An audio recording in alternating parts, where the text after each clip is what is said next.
Doctor Vandana Das കൊലക്കേസിൽ മറ്റന്നാൾ വിധി പറയും. കൊല്ലം അഡീഷണൽ സെഷൻസ് കോടതിയിൽ ശിക്ഷാവാദം പൂർത്തിയായി. പ്രതി സന്ദീപിന് വധശിക്ഷ നൽകണമെന്നും അപൂർവങ്ങളിൽ അപൂർവമായി കണക്കാക്കണമെന്നും പ്രോസിക്യൂഷൻ ആവശ്യപ്പെട്ടു. ചെയ്ത കുറ്റത്തിന് പ്രായശ്ചിത്തം ചെയ്യാൻ തയ്യാറാണെന്നും കുറഞ്ഞ ശിക്ഷ നൽകണമെന്നും സന്ദീപ് ആവശ്യപ്പെട്ടു. വാദത്തിനിടെ വന്ദനയുടെ അച്ഛനും അമ്മയും കോടതിക്കുള്ളിൽ പൊട്ടിക്കരഞ്ഞു.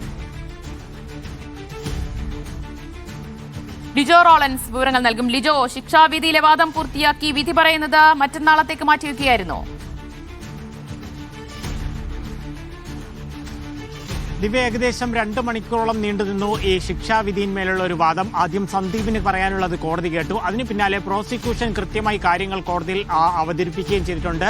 ഈ വിധി പറയുന്ന സമയത്ത് ചില കാര്യങ്ങൾ, ഈ ആക്രമിക്കപ്പെട്ട ആളുടെ പ്രായം, ചെയ്തിരുന്ന ജോലി, സ്ഥലം ഉൾപ്പെടെയുള്ള കാര്യങ്ങളെല്ലാം പരിഗണിക്കണമെന്ന് കൃത്യമായി കോടതിയിൽ ആവശ്യപ്പെടുകയും പരമാവധി ശിക്ഷ തന്നെ, അതായത് ഈ കൊലപാതക കുറ്റം ഉൾപ്പെടെ തെളിഞ്ഞതുകൊണ്ട് തന്നെ അതിന് നൽകാൻ കഴിയുന്ന പരമാവധി ശിക്ഷയായിട്ടുള്ള വധശിക്ഷ തന്നെ നൽകണമെന്ന് ആവശ്യപ്പെട്ട് വിവിധ ഉത്തരവുകൾ കൂടി പറഞ്ഞുകൊണ്ടായിരുന്നു പ്രോസിക്യൂഷൻ ഇക്കാര്യം ആവശ്യപ്പെട്ടത്. പ്രതിഭാഗമാകട്ടെ വധശിക്ഷ എന്നുള്ള ഒരു ആവശ്യത്തിൽ ഇളവ് ആവശ്യപ്പെട്ടുകൊണ്ടായിരുന്നു വാദങ്ങളൊക്കെ തന്നെ നടത്തിയത്. കോടതിക്കുള്ളിൽ വളരെ വൈകാരികമായിട്ടുള്ള രംഗങ്ങളൊക്കെ ആയിരുന്നു സാക്ഷ്യം വഹിച്ചത്. ഡോക്ടർ വന്ദനാദാസ് കൊലക്കേസിൽ മറ്റന്നാൾ വിധി പറയും. ഇന്നിപ്പോൾ ശിക്ഷാവിധിയിൽ വാദം പൂർത്തിയായി കഴിഞ്ഞിരിക്കുന്നു. ലിജോ റോളൻസ് ആണ് വിവരങ്ങൾ നൽകിയത്.